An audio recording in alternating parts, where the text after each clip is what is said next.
ఈరోజు పరిగిలో రైతుల్ని పరామర్శించడానికి, రైతులకు భరోసా ఇవ్వడానికి వెళ్తున్నటువంటి మమ్మల్ని ఇవాళ అన్యాయంగా అరెస్ట్ చేసేటువంటి ప్రయత్నం ఈ ప్రభుత్వం చేస్తా ఉంది.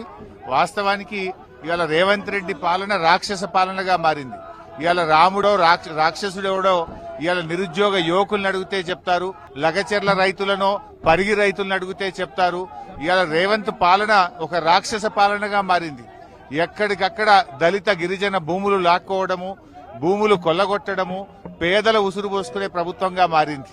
ఇవాళ రేవంత్ రెడ్డి నీది ఏ పాలననో 6 గ్యారెంటీలు ఎగ్గొట్టినా ఎవరిని అడిగినా చెప్తారు.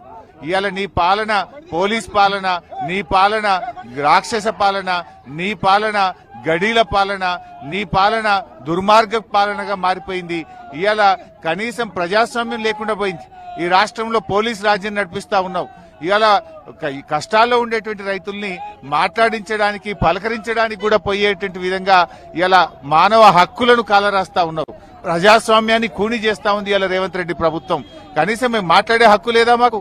అక్కడ ఆ బాధతో గత కొన్ని వారాలుగా నిరాహార దీక్ష చేస్తున్న రైతులకు పరామర్శించడానికి, భరోసా ఇవ్వడానికి, ఒక ధైర్యం చెప్పడానికి కూడా వెళ్లలేకుండా నడి రోడ్డు మీద ఇవాళ శాసనసభ్యులను, బీఆర్ఎస్ నాయకులను అరెస్టును తీవ్రంగా ఖండిస్తా ఉన్నాం.